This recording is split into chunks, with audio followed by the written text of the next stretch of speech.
marches.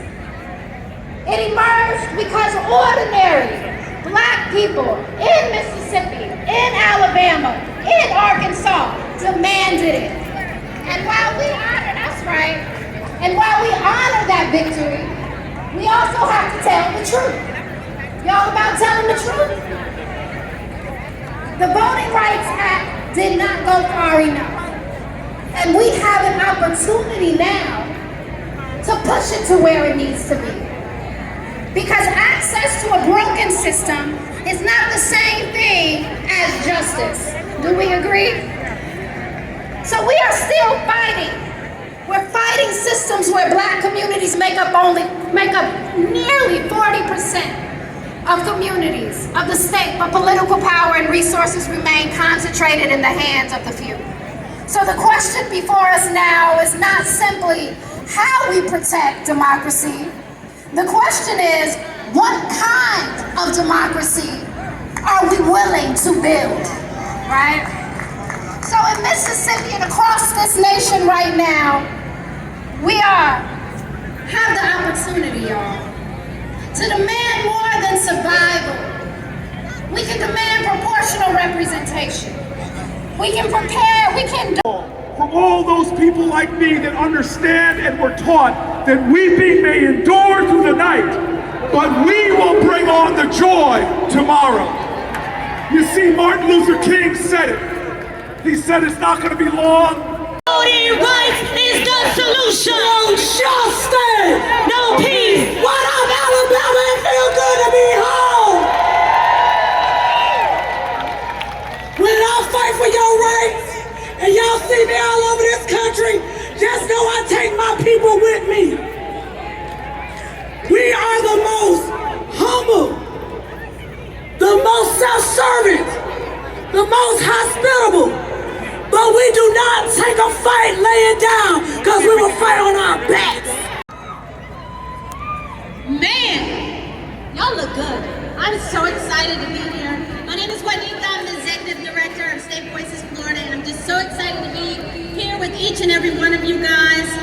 This is a transformational space to be in. Voting, y'all, that's what they want us to think this about. They want us to think that this is about one person, or this is about me and my organization. Let me tell you a little something about the Tennessee legislature and how it works. It doesn't.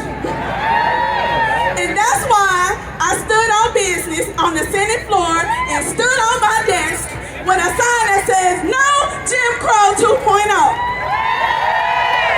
Because I needed those racist legislators to know we're not going back. Not on my watch, not on Justin Pearson's watch, not on Justin Jones' watch." Now, we are in an era of a new civil rights era. They are trying to take us back to a time where we couldn't vote, or where they didn't have people like us in the legislature. But once again, we're not going back. And why did I stand on my desk? I stood on my desk for my ancestors. I stood on my desk for Fannie Lou Hamer. I stood on my desk for Gloria Richardson, Ella Baker, Ida B. Wells. I stood on my desk for the people who got us here. I stand on my desk for my children, for your children. So let me tell you a little something else. We need to fight with all we got. We need to fight with the Alabama legislature. We need to come together with the Mississippi legislature. We need to come together with the Tennessee votes. We coming together with Georgia, with South Carolina. We're going to pack a big punch in November, and we're going to punch them in the mouth with our votes. What you need to understand is, they may draw some racist maps, but we are the South. This is our South. The South belongs to us. God bless extraordinary Black women who stand on business, who fight for our freedoms, for equality, and for justice. Give Black women a round of applause. You saw Uncle Tequila and Rachel and Tequila and Amber, LJ. We have a movement because Black women refuse to bow down. Black women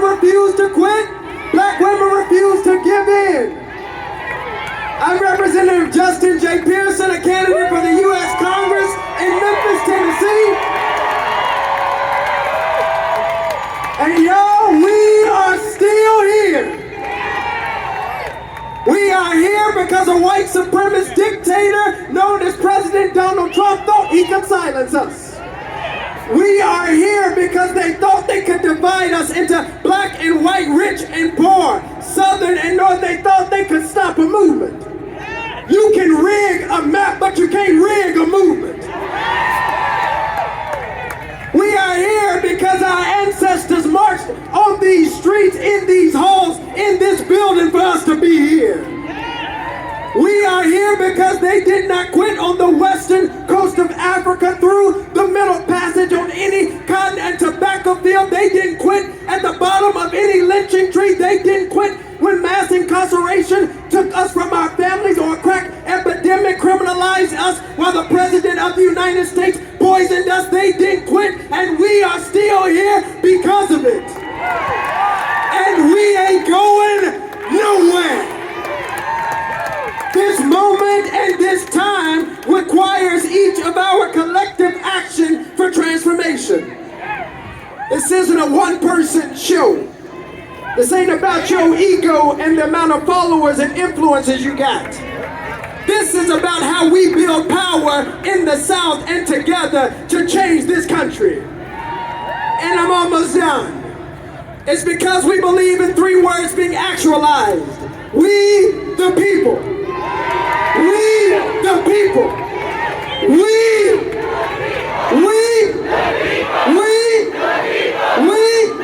the people who believe in democracy. We the people who will not bow down. We who will not quit. We who will fight until justice rolls down like waters and righteousness like an ever-flowing stream. Let's get to work. Let's go. Once again, y'all show some love for Representative Pearson. But I got one more. We'll shut it all down. There he is. Y'all show some love for Representative Justin Jones. Let's go. Power to the people. Power to the people. Power to the people. Last week we walked into the Tennessee Capitol in 2026, and when we walked out, it was pre-1965. We walked out of a Capitol Klan rally with Chief Grand Wizard Cameron Sexton and Governor Bill Lee. We come in the tradition to say that we burned the Confederate flag because we want to let them know that we are not going back. And that we will burn this Confederacy down. Whether their names are Governor Kay Ivey, or Governor Bill Lee, Governor DeSantis, Governor Landry, Governor Abbott, we stand in tradition to say that we're not going to let you stand in the doorways of our democracy. That we are sick and tired of being sick and tired. That they are waging war on black folks in the South. But we know how to stand up and fight back. That we come as the children of Fred Shuttlesworth and Diane Nash and John Lewis to say that if they come for one of us, they're coming for all of us. That we need a strategy of scorched earth, that we're going to fight these Confederates because we defeated them before and we defeat them today. And now's our time to stand up and let them know that we stand in the tradition that says that if you come after us, we may not be a swing state in Tennessee and Alabama, but we will swing back on you. That we will fight back. That you can't kick us when we're down. And so we send a message to the nation that the South is a front line of democracy. And we stand with this Capitol behind us because we know that it represents the Confederacy of the old South. But we represent a new South that is multiracial, multi-generational, pro-black, pro-justice, anti-poverty. And so we come here today with a very simple message to the governors of Alabama and Tennessee and Mississippi. We will see you in the streets. We'll see you outside. We'll see you at the ballot box, and we're voting you the hell out of here. You mess with the wrong people. You know who taught us and who trained us.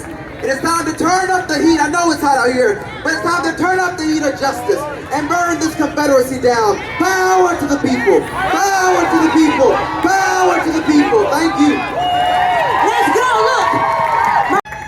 I'm Congresswoman Terry Sewell. And I'm Congressman Shamari Figures. And we say welcome to Alabama, where we are showing up and showing out.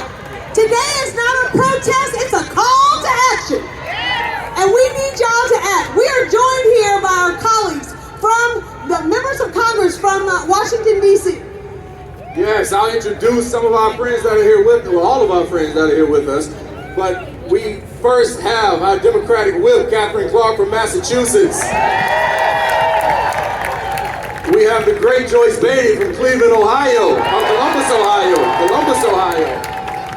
We have Melanie Stansberry all the way from New Mexico. We have our former Congressional Black Caucus Chairman, Stephen Horsford from Las Vegas, Nevada.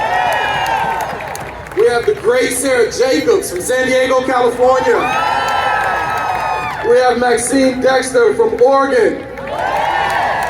Tim Kennedy from Buffalo, New York. Glenn Ivey from Maryland, PG County, Maryland. And Congressman Gabe Amo, you would never guess his state, Rhode Island. We come from every part of the United States to say, it's time to show up and show out, not just in one state capital, not just for one election, but we need you to step up and show out in every one of these state legislators that are trying to dilute our vote. It's unacceptable. I think all of you know that. It's not about some representation or no representation. It's about fair representation. I say fair, you say representation. Fair. Fair. And in Alabama, where there are 7 seats and we are 28% of the vote, African Americans, that means 2 seats. What I say, 2, you say seats. 2. 2. And we will settle for nothing less. Well, we're not going back. Listen, it is not lost on me at all that the reason thousands of people showed up here in Montgomery, Alabama, in the district that I have the privilege to represent, the birthplace of the Civil Rights Movement, the home of we're not taking this anymore. It is not lost on me that you guys are here to have my back, that you guys are here to have Congresswoman Terry Sewell's back. We don't forget that. We won't forget that.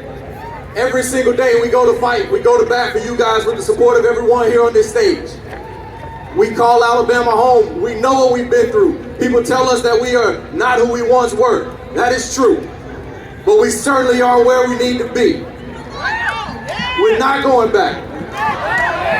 Not going back. Not going back.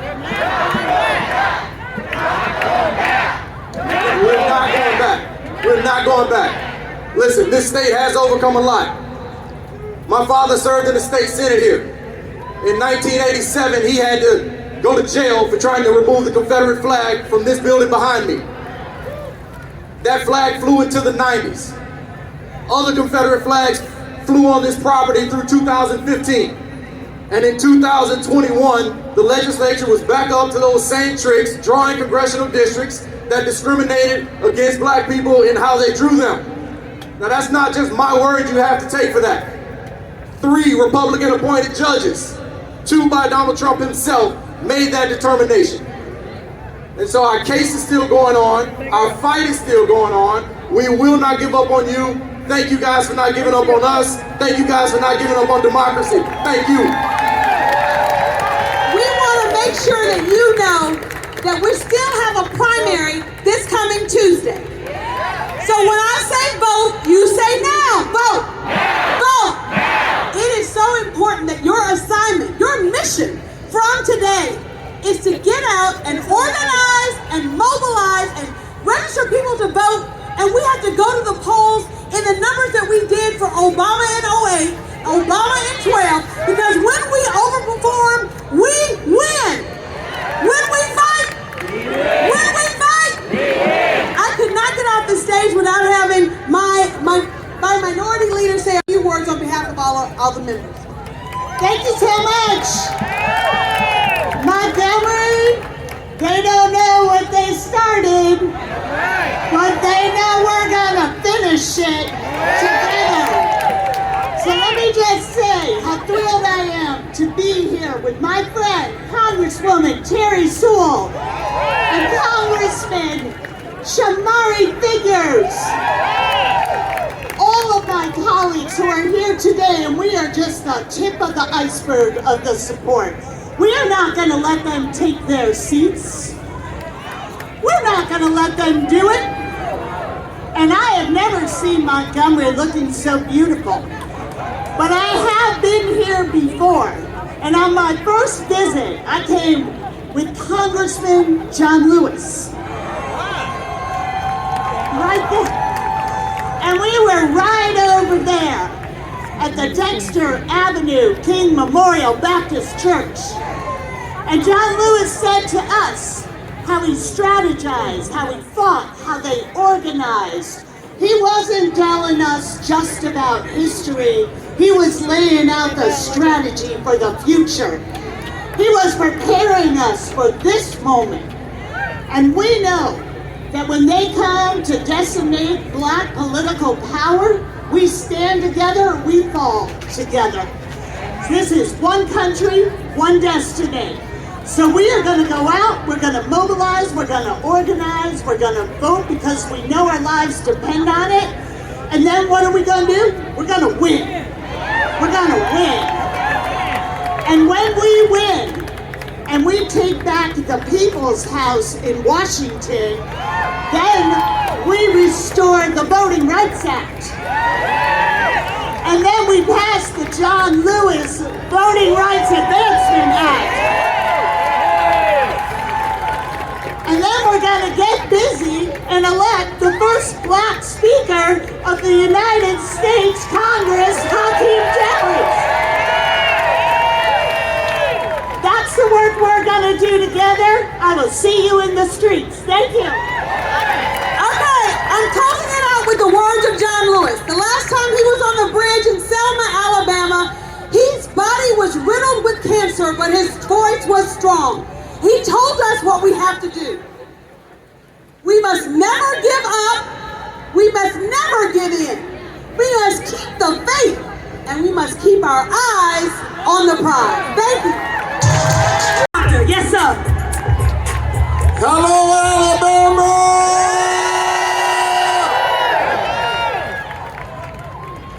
Are y'all ready for this fight? Yeah! Are you ready to use your voice? Yeah! Are you ready to vote like you've never voted before because your lives depend on it? It's great to be here back in the great state of Alabama. A state where I was licensed and ordained in a real sense began my ministry here, although I'm from Georgia. Can I be honest with you? As important as this moment is, I wrestled a little bit about coming here today. Hear me out. And it's because I'm a pastor, I'm a United States Senator, but the job I like the most and the title that I'm most honored by is Dad. And I got a 9-year-old and a 7-year-old at home, a daughter and a son. And I hated leaving them again. Parents understand. But then I began to think about it. I said I gotta be away from them in order to fight for them. Because the sad irony of this moment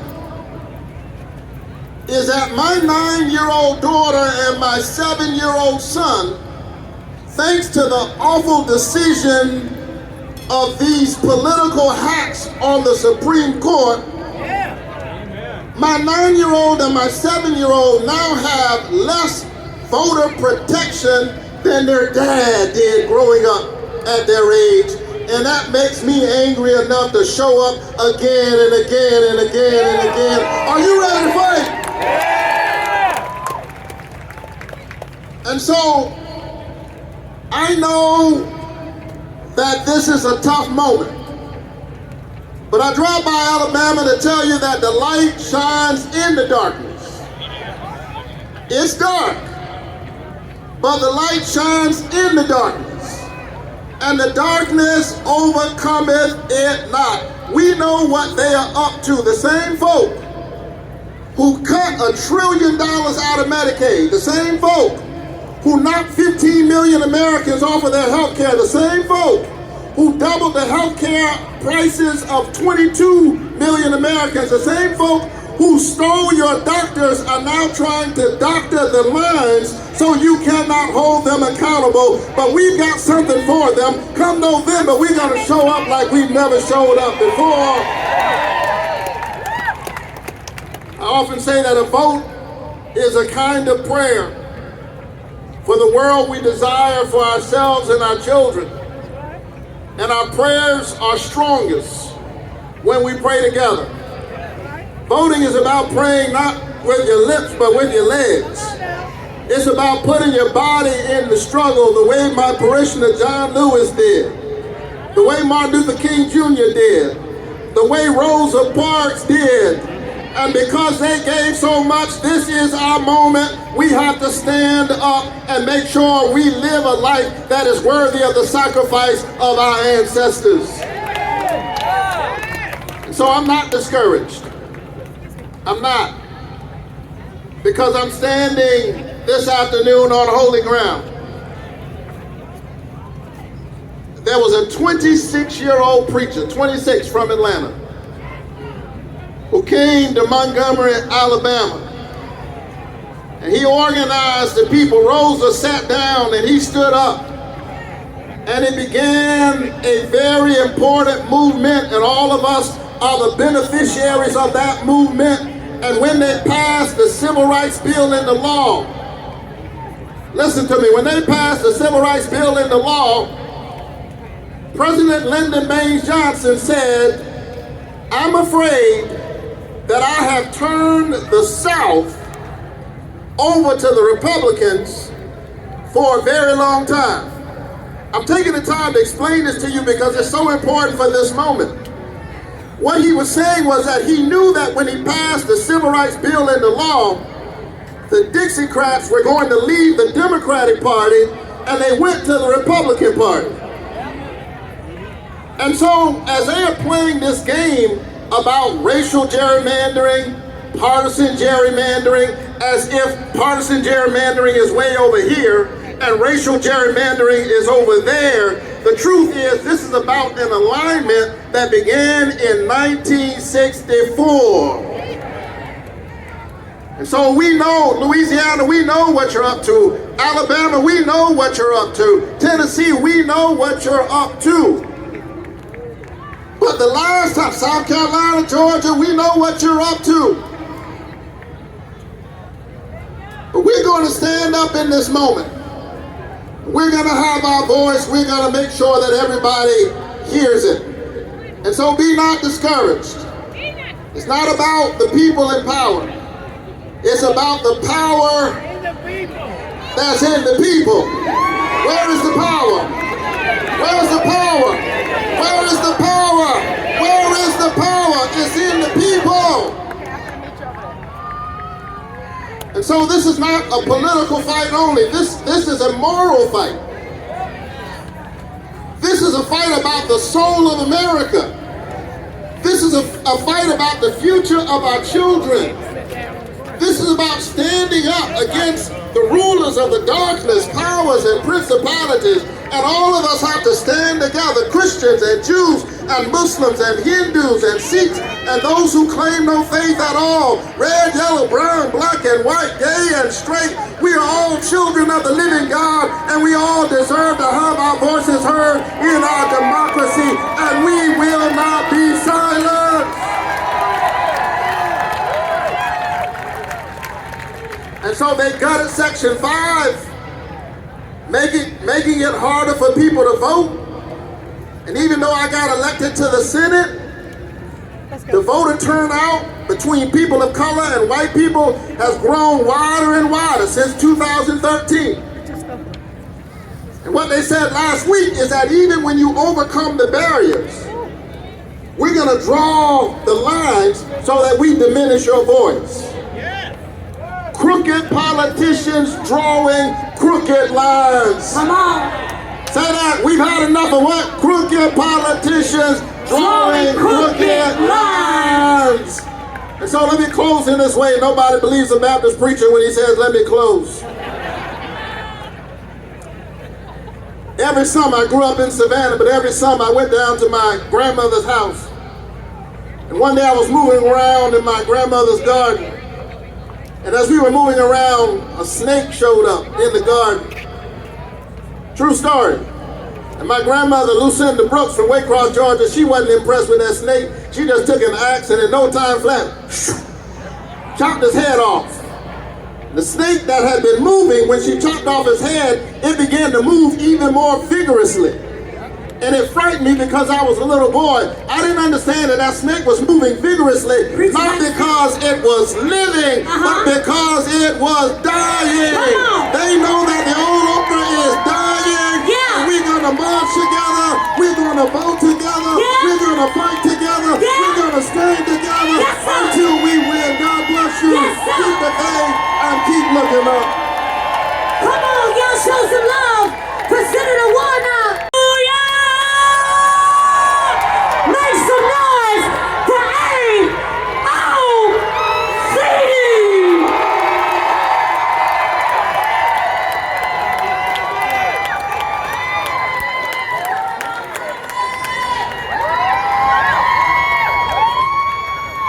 Here, there's a lot of them. I love you too!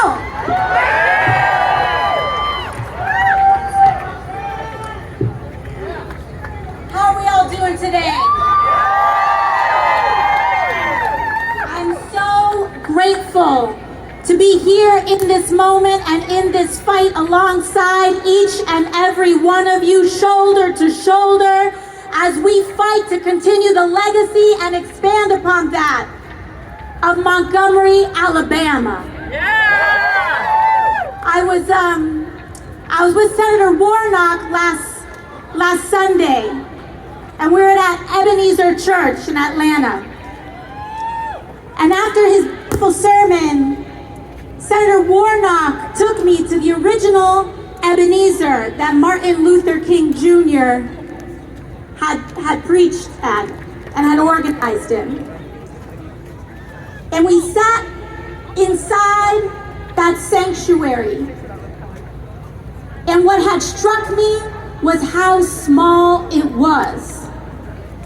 And Senator Warnock turned to me and he said, this sanctuary only fit 300 people. And he said, Congresswoman, can you believe that this sanctuary of just 300 people changed the world? Those 300 congregants at Ebenezer Baptist Church turned into those congregants at Dexter Avenue Baptist Church right behind us here today.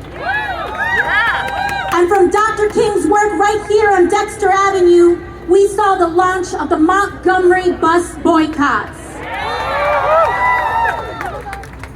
And it was right here in Montgomery where we saw some of the most cruel repression in the history of America, where we also saw the highest angels of American history rise to create our democracy. Because it wasn't until the Voting Rights Act that was passed that we even had a democracy in this country.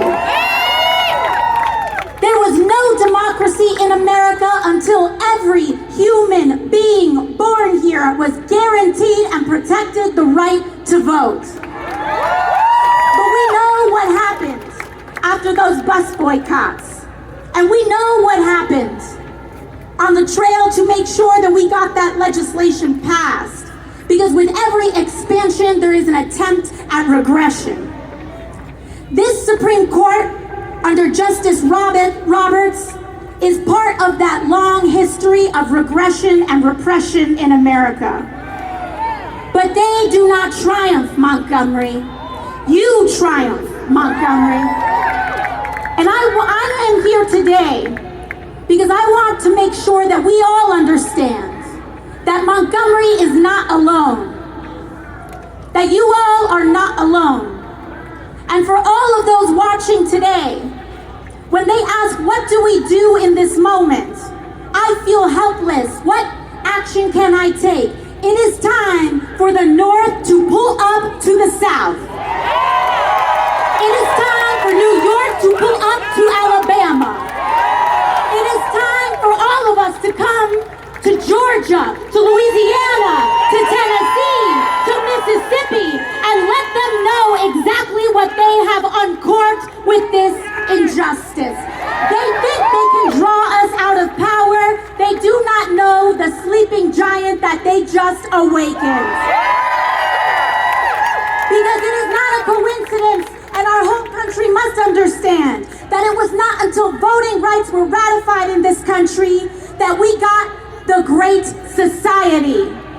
Because when Black Americans have the right to vote and that vote is protected, our schools get funded. When voting rights are protected, healthcare gets expanded. When voting rights are protected, our country moves forward. In Montgomery, that's what they're actually afraid of. They're afraid of us coming together. They're afraid of us protecting one another. Alabama is the crucible. Georgia is the crucible. Tennessee, Louisiana, Mississippi is the crucible. So if you are not from here, it is time to pull up. Because what they thought was the final blow is actually just the opening silo. And with that, I want to introduce to you all the people who are trying to change the South here, and now you have the teachers and the nurses and the labor movement. I'm putting away my speech. I'm Randy Weingarten. I'm the head of the AFT. I'm here with the head, Everett Kelly of AFGE. And I'm also here with people who represent teachers and nurses all across the country. And like so many others have said to you already today, we are not turning back. But I'm a social studies teacher, so I want you to repeat the following clause with me, okay? I'm also an organizer. Not on our watch. Not on our watch. Oh, I can't hear you. They can't hear you in there. Do it again. So, we know, and so many other people have said this already, we know that they're trying to pull the rug out from under. We know that the Supreme Court case just basically tried to steal our votes and basically tried to deny fair representation. We know all of that. You've heard all of that. You live all of that. The question really is, what are we going to do about it? And that is why we have all these blue shirts here, moms, dads, all across the country. Because when people say to you, we are not letting you down, that means New York is not letting you down. Illinois is not letting you down. Oregon is not letting you down. Massachusetts is not letting you down. And the teachers in the South are not letting you down. So, the question is, are we going to let them take our vote away? Remember, not on our watch. Are we going to let them take our vote away? Are we going to let them deny fair representation? Are we going to let them ignore the Constitution? Are we going to let them take the promise of America away from us? So, that means from this day on, we get out the vote, right? We mobilize the vote, right? We don't let them turn us around. Are we ready to fight? Are we ready to fight? You see these fighters up here for all of you. We are fighting together for the promise of America. Thank you. Those of you who are still here, you're here because you know something, so I'm going to take it to the next level and demand a little bit more of you. How many people here can read? You can read. Okay. So I know that you're saying you're going to vote. I know that you feel that we have to fight, and I feel you, and it makes me so happy. But I need you to vote smart, and I need you to understand the nature of the fight. That means you have to do some reading, and then you have to share that information with your children. Stop allowing your children to cut you off from these conversations. You have to tell them the cycle that we're a part of. There's so many resources out there, and you have to begin to tap into them. I have a Substack, many of you follow, which I appreciate. The 14th Amendment Center.org will give you the whole history of the 14th Amendment and what they're trying to turn us back to and how long we've been in this struggle for the right to vote and to be politically represented. You have a list of organizations here whose websites provide you with information with the cases and all of that stuff. Moreover, you are going to get ready to vote, and you need to know who you're voting for and what you're voting for. You walking in a booth and pressing a button because it says D next to it is not what time it is. What time it is you knowing who these candidates are and what they stand for. What time it is you voting not just the top of the ballot, but voting the whole ballot. You know that these people are going to try to steal an election. So if you are not knowledgeable about who's running for probate judge in Alabama, who are the officials who are in charge of elections in the counties, then you are doing yourself no service. If you are not voting for who the sheriff is, who's going to decide whether he connects with federal authorities or ICE to stand outside the polls, then you are doing us no favor. So can I ask you all to do the work of citizenship? Can I ask you to do a little bit of studying? Can you go on the Ballotpedia website, Ballotpedia, and put your zip code in and find everybody that's going to be on the ballot, and then read their positions on different issues and read what they stand for, so when you show up in the voting booth, when you talk with your children about voting, you can give them some information about who's on the ballot and what it means. We need to take this to a higher level. We need not only action but scholarship. We have to stop playing like we just came to this fight. There's more sophistication we need to bring to the battle, and that starts with all of you. So I'm asking you not only to show up, but to inform yourself. We have to be smarter to outwit this power that's coming against us. We have power, we have voices, we have numbers, but we have to understand the nature of the fight so we can work a strategy. I love you all for being here today. You have another lineup of great advocates and speakers. Please stay and listen to them. Please go on these websites. Please inform yourself. Please stay in this fight, not just this year, but next. Don't let the election happen and then you say, oh, we didn't win, so now I'm out. This is a never-ending battle. That's why we're standing in front of this place. It's that long that the battle's been going on. Thank you all so much for being here today. Come on now, listen. My good sister asked a good question. Because we're on the move. They keep trying to take us there. But what? We ain't going back. Today we return to the very grounds where my parents and the Freedom family stood when black voter registration was scarce, when discrimination was the norm, and when violence was the price of seeking dignity. Their sacrifice opened the door to the Voting Rights Act, a door carved through suffering, sanctified by courage and shielded by unshakable faith. And 61 years later, we come back as new generations to this same hallowed place to reclaim and redeem that legacy, because of the recent Supreme Court hearing demands our presence.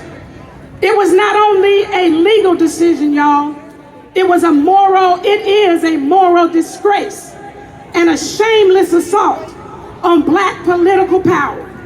It strikes at the very heart of my father's and my mother's sacrifice. And it is a direct attack on generations of people like John Lewis, Hosea Williams, Ralph Abernathy, Juanita Abernathy, Amelia Boynton, Jimmy Lee Jackson, Cheyenne Webb, C.T. Vivian, Fannie Lou Hamer, and my Uncle A.D. King, and countless others who faced dogs and batons and bombs and billy clubs so that black people in all marginalized communities could participate fully in this democracy. and it accelerated and fortified state legislators that have been ready and eager to redraw political lines in ways that diminish black representation in the very southern states where our ancestors contended with poll taxes, literacy tests, and terror. But hear me clearly, this ruling and the subsequent legislative actions will not have the last word. They may be a blow, but every blow against justice has historically awakened a sleeping giant. For you see, our power has never come from courts alone. It comes from a people who refuse to be silenced. And in moments like this, I hear my mother saying to us, struggle is a never-ending process. Freedom is never really won. You earn it and you win it in every generation. So this moment is our generation's proving ground. This is our generation's test, our generation's turn to stand. This ruling demands what every generation of us has done, which is organize, mobilize, and protect the sacred right to vote. This is a trumpet moment. I don't know how many Bible people out here, but like in the book of Nehemiah, when the trumpet sounded, the people left their separate places on the wall and came to defend what was sacred. This ruling and the redrawing of lines that have followed is that sound. It's a calling out of our silos, out of our separate efforts, out of our comfort and complacency into collective defense of the right to vote. This is not a time for us to be discouraged. It's a time to be determined. It's for faith leaders, civil rights organizations, young people, elders, labor, business, creative, community builders to join together with urgency and discipline. It's time to build coalitions as broad as the harm being done and as deep as the love that drove our ancestors to press on when everything in the world told them to give up and stay in your place. To meet this moment, we must return to the power that carried my parents in the movement, key in nonviolence. For my father, it was not just a philosophy, it was a strategy. It was discipline. It was dangerous to injustice. It was organized love, transformative power. Our history teaches us that righteous, nonviolent resistance is the only path to sustained progress. It brought the mightiest system of oppression in this nation down to its knees. And with us, it will do it again. Nonviolence confronts evil without mirroring it. It refuses to hate even as it refuses to be silent. My father, y'all, didn't just dream. I know we like to talk about the dream, but my father disrupted the status quo. He didn't spend time loathing, but he organized love into a force so intentional, that it dismantled segregation without firing a single shot. He built coalitions that moved mountains and moved Congress and even moved this assembly in the back. Therefore, we must remain vigilant, steadfast, and morally grounded as we continue the work of freedom in our time. In the spirit of Kingian nonviolence, we must connect, coordinate, and collaborate in an unrelenting way. Building, I want you to hear this, building structures and strategies that outlast news cycles and elections so that our response not only resists injustice, but breaks the cycles of backlash and advances the beloved community. So let it drive us to the streets, to the courts, to the legislatures, to the classrooms, to the ballot boxes with renewed conviction. Let it drive us to teach nonviolence as a way of life so resistance does not reproduce the very hatred we oppose. When the trumpet sounds, we must not scatter. We must gather in love, in power, in disciplined nonviolent strategy. So, as everybody has already said, register every soul you know that's unregistered. Organize your block, your church, your community, your campus. Build coalitions across every single solitary line. And vote like your grandmother stood in line for hours to do it because she did. And when we do this, when we mobilize, strategize, and refuse to retreat, we step into the current of a people who would not bow, would not break, would not back down, would not stop, because they were on the move. And like them, we're on the move now. And no court can repeal our courage. We're on the move now, and no ruling can reverse our resilience. We're on the move now, and no administration can remove our resolve to be free. We're on the move, and no cracking and stacking through redistricting can stop us or restrain us. We're on the move, and no backlash can bury a people whose very survival is a miracle. We will not turn back. We will not go back. We will not surrender to tactics and maneuverings. We will move forward as an unstoppable force, destined for the promised land, knowing that evil can never permanently organize. It eventually turns on itself. So walk together, children. Don't you get weary. Struggle together, children. Don't you get weary. Organize, mobilize, and strategize together, children. Don't you get weary. Hold on to each other together, children. Don't you get weary. Fuss, fight, but get over it together, children. And keep praying together, children, so we won't get weary. And in the words of God, don't be weary in well-doing, because in due season we will reap if we faint not. Montgomery, forward. Did y'all hear Dr. King? She said we on the move. We on the move. We gonna keep on moving. We gonna keep on marching. We gonna keep on organizing, because there's a promise and it has our name on it. And speaking of the promise, someone who continues Right now! right now, Right now! right now, Right now! right now, Right now! right now. Let's go. Keep it going if you believe it. Next up, rapid fire, we have Bethany Lee. Hey, I'm Sky Perryman. I'm the president of Democracy Forward, because we are not going back. We are not going back. You have been here all day in the Alabama heat, and let's talk about what we've learned today. First, we've learned this is an old fight in a new time, right? This is an old fight in a new time, and we are up for this fight, right? Second, we have learned that we're not afraid. Never been afraid. When I say community, you say courage. Community, courage. Community, courage. Never afraid. And third, we have learned today that out of a crisis, and we are in a crisis, but out of a crisis, we can build a catalyst for real change. So when I say crisis, you say catalyst. Crisis, crisis, catalyst. Thank you.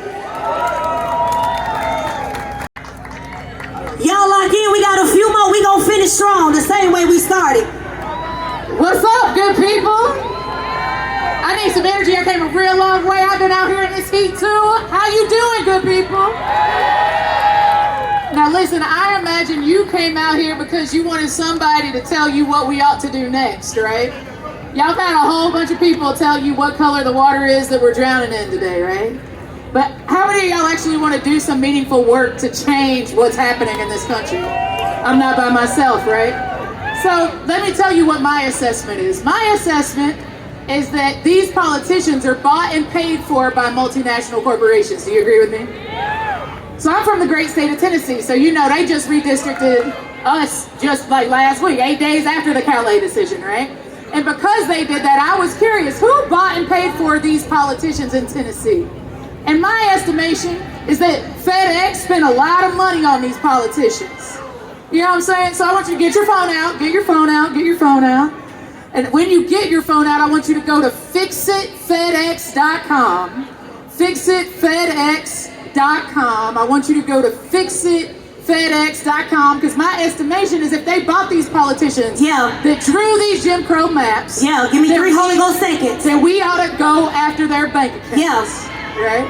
They try to take our vote, we control the economy, right? So I want to say fix it, you're going to say FedEx. Fix it! FedEx! Fix it! FedEx! Let's be about that work, good people. Show Ashland some love. Last rapid fire, and then we're going to hear from our core organizers of today. Somebody make some noise. All roads lead to the south if y'all still having a good time.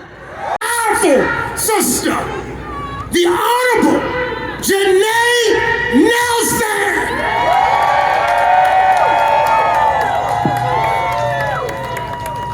Come on, LDF, come on up. Let me first start by saying thank you for staying, for being here, and for coming out today. I'm going to try to be brief. I also want to thank our co-conspirators in conceiving of this amazing moment and getting everyone here. I want to especially shout out Dewana and Trey and all the organizers who did the work. Exceptional, exceptional. But let me say this. They say that justice moves slowly. I say sometimes it needs an accelerant. Sometimes you have to throw some gas on that flame. And what we did today did just that. We showed up and we said that that defeat in the courts does not mean a defeat in the streets. That we need to not sit on the sidelines. We need to come out, be outside, show our faces, be together. When I stood in the well of the Supreme Court with the support of an amazing staff and amplified the voices of Black Louisianans, I was trying to convince 9 justices that Black people deserve an equally weighted vote, that Black people's right to vote secures democracy for everyone. And they did not take the invitation. Shame, shame, shame, shame. But you know what? It showed us what we need to do to refound this democracy. We need court reform. We need a Supreme Court that we can rely on to do justice. We need a new democracy where DC is a state. We need a democracy where there is a positive right to vote. We need a John R. Lewis Voting Rights Advancement Act. We need state voting rights acts across the country, like we just got passed in the state of Maryland, and we introduced in Mississippi, Alabama, Louisiana. We need a revolution of democracy. Because our founder, 86 years ago, Thurgood Marshall, taught us one thing among many, and that is that this is our democracy. We built it by marching in Selma. Our lawyers worked to get the path secured in the courthouses to make it to Montgomery safely after Bloody Sunday. And we have been fighting for democracy every single day since. And we will not stop. We were built for this. We were built in 1940 when there was no possibility of this multiracial democracy. If you looked at the laws and you looked at what was being created and the barriers that existed, but we were able to dream up with our clients and others who wanted to support the work of multiracial democracy to create this splendid experiment. And we're not giving up on it now. So when I say this is our democracy, I want you to feel it. I'm going to say one thing as we close. We need to get real. We need to get real about what's at stake. Why do they want this power? It's not just about losing seats. What do they want to do with the power that they get? What's in store for Black people when they get that power? They don't want it for nothing. They plan to do something with it, and it will be nefarious. It will set us back. It will undo progress. So we also need to get real. REAL. We need to register to vote and get everybody else registered in our orbit. We need election protection. 1-866 Our Vote and Black Voters on the Rise, which is what LDF does every single year, year-round, local elections, day in, day out. We need to hold our elected officials accountable. We need accountability. Know the numbers to all of your elected officials and call them when you don't like what they're doing. And finally, we need to build local power. Register, election protection, accountability, local power. Let's get real. Let's get real. Let's get united.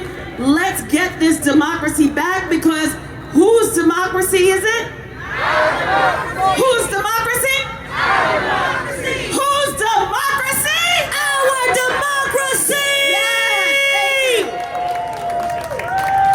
Let's go! Let's keep it going. Now listen, y'all, this next sister is the ultimate convener. She has built systems, she has opened doors, and I love that she opened them and she kept it open for many others. She covers us consistently. You saw her up here on stage. I'm talking about the leader of the Black Women's Roundtable. Let's show some love. Black Youth Vote. Let's show some love. And the National Coalition of Black Participation. Make some noise for